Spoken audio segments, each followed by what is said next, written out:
Actress and musician Sally Kellerman just passed away at age 84. She died from heart failure at a healthcare facility in Woodland Hills, Los Angeles on February 24, 2022. Prior to her death, Kellerman had been suffering from dementia. As such, the last few years of her life were quite difficult both for her and her family and friends. While Kellerman was best known for her role in the movie MASH, she also went on to have a very active and successful acting career that spanned more than 5 decades. Join Factsverse as we pay our respects to this dearly departed actress. Raised as a Christian Scientist. Sally Kellerman was born June 2, 1937 in Long Beach, California. Her mother was a piano teacher who hailed from Portland, Arkansas. Her father, John Jack Helm Kellerman, was an oil exec for Shell from St. Louis. Kellerman had one older sister named Diana and a younger sister named Victoria. Tragically, baby Vicky died while just an infant. Sally's mother, Edith, was a devout member of the First Church of Christ Scientist. Adherents of that faith are known as Christian Scientists. Kellerman and her sister were both raised in that religion. When she was a 5th grader, her family relocated to the San Fernando Valley, where she spent much of her life in the area Granada Hills. When she was a sophomore, they moved once again, this time to LA, where she attended Hollywood High School. Since she was shy and introverted as a teen, Kellerman had difficulty making friends. She also struggled to receive high marks in her schooling, except for PE and choir. Fortunately, she discovered she had a passion for acting and singing after appearing in a school production of Meet Me in St. Louis.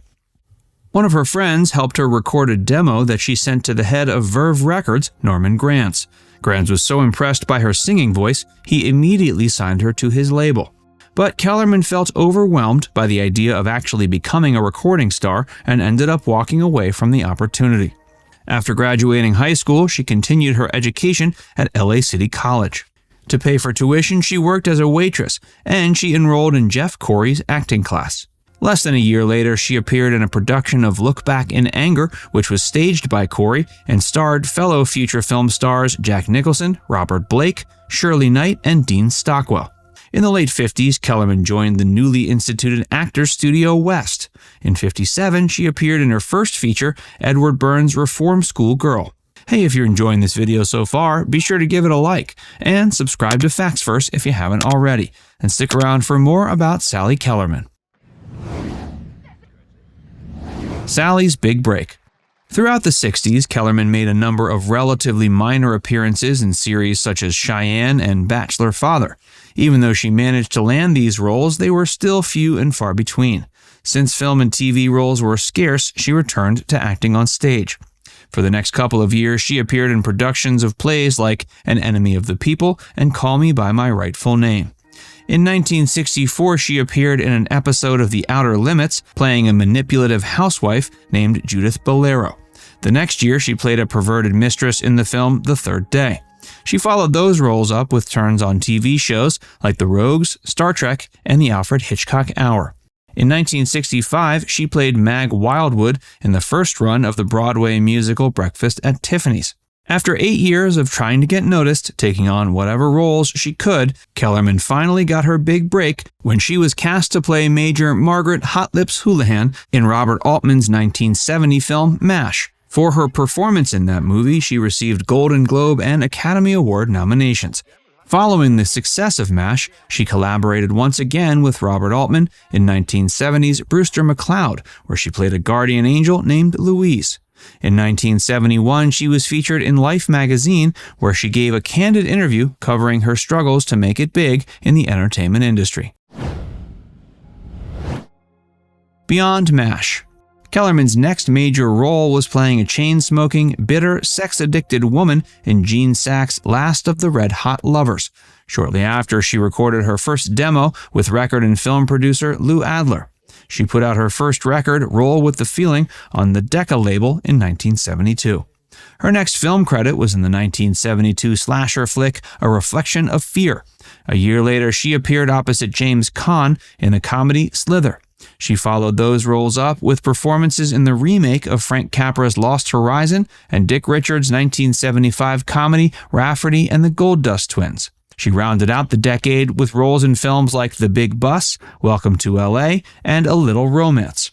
Her roles in the 80s were a bit of a mixed bag, but she remained active throughout the decade, appearing in films and TV shows like Head On, Back to School, Meatballs 3, Summer Job, and 3 for the Road.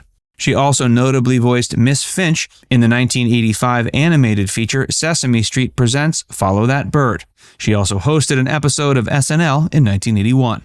In the 90s, Kellerman appeared in films like Boris and Natasha, Younger and Younger, and Ready to Wear. In her later years, her film output began to wane. Shifting back to her love for music, she started performing as a jazz and blues singer at clubs in New York and LA. In 2009, she released her second record called Sally, a bluesy jazz album that received mixed reviews. After the turn of the millennium, she appeared in films like Women of the Night, Open House, Boynton Beach Club, and A Timeless Love. From 2016 to 17, she appeared on the comedy web series Decker. Her final acting role was in an episode of the Hulu exclusive series Difficult People. Sally Kellerman's personal life. In the 70s, she married her first husband, Starsky and Hutch producer Rick Adelstein. 2 years later, they divorced, citing irreconcilable differences. For a short time in the mid-70s, Kellerman dated Mark Farner, lead guitarist, songwriter, and singer of the rock band Grand Funk Railroad. In fact, Farner wrote the song Sally off of the album Born to Die about her. 8 years after her first marriage, Sally decided to give marriage another try when she married filmmaker Jonathan D. Crane in a private ceremony at Jennifer Jones's home in Malibu. In 1989, Kellerman and Crane adopted newborn twins Jack and Hannah. Kellerman is also the adoptive mother of her niece Claire, whom she adopted in 1976 after the girl's father, Charles Cargill Graham, passed away. Kellerman and her husband remained married until his death in 2016, though they did separate briefly in 1997 after Crane had an affair with actress Natasha Kinski. Ultimately, Kellerman forgave her husband for having the affair, as she had dated married men in the past. Sally Kellerman died of heart failure at age 84 on February 24, 2022, at a care facility in Woodland Hills, Los Angeles. In the years leading up to her death, she had battled dementia, which started taking a toll on her personal and professional life. Now it's time to hear from you. What role do you remember her best from? Let us know in the comments section below. And before you go, make sure you give this video a like and subscribe to Factsverse if you haven't already. Click the bell icon to stay updated on all our latest content.